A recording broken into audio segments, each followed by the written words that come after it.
இலங்கையின் வடபகுதியில் மாவட்டபுரத்தில் அமைந்துள்ள ஒரு பழமை வாய்ந்த முருகன் கோவிலே மாவட்டபுரம் கந்தசாமி கோயில் ஆகும். இலங்கையில் காணப்படும் சைவ சமய திருத்தலங்களில் மிகவும் பழமையும் தொன்மையும் வாய்ந்த தலமாக மாவட்டபுரம் கந்தசாமி கோயில் காணப்படுகிறது. மாருத பூரவீகவல்லி என்னும் குதிரை முகமுடைய சோழ இளவரசி முருகப்பெருமானை வழிபட்டு முருகன் அருளால் குதிரை முகம் நீங்கி மகா பேரழகு பெற்றதாக வரலாறு கூறுகிறது. அதன் காரணத்தால் இவ்வூருக்கு மாவிட்டபுரம், அதாவது மா சக விட்ட சகபுரம் என்ற பெயர் ஏற்பட்டதாக வரலாற்று ஆய்வாளர்கள் கூறுகின்றனர். தொன்மை வரலாற்றின்படி மாவட்டபுரத்தில் 5000 ஆண்டுகளுக்கும் மேலாக இந்த கோவில் இருந்துள்ளது. வேறொரு வரலாற்றின்படி 8ஆம் நூற்றாண்டு, அதாவது சோழ மன்னர் திசை உக்கிர சோழனின் மகள் இளவரசி மாருத பூர்வீகவல்லியின் முகம் குடல் கோளாறு மற்றும் முக சிதைவு ஆகியவற்றால் குதிரையைப் போல தோற்றமளித்தது.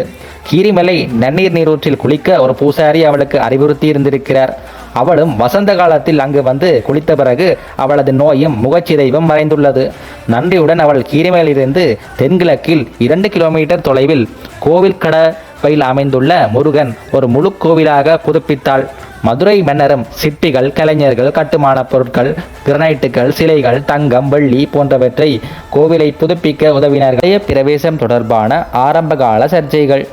அன்றைய காலத்தில் யாழ்ப்பாணத்தில் உயர்குடி இந்துக்களே கோவில்களில் வழிபட அனுமதிக்கப்பட்டு வந்தனர்.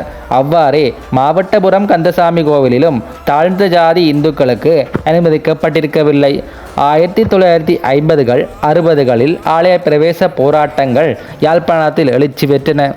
1956ஆம் ஆண்டு ஜூலை 9ஆம் தேதி நல்லூர் கந்தசாமி கோயில், வண்ணார்பண்ணை சிவன் கோவில், பெருமாள் கோவில் போன்ற பல புகழ்பெற்ற கோவில்கள் அனைவருக்கும் திறந்துவிடப்பட்டன. 1968ஆம் ஆண்டில் பல நூற்றுக்கணக்கான தாழ்ந்த ஜாதி இந்துக்கள், குறிப்பாக பள்ளர், நலவர் போன்றவர்கள் மாவட்டபுரம் கந்தசுவாமி கோவிலின் முன்பாக சத்தியாகிரக போராட்டத்தை ஆரம்பித்தனர்.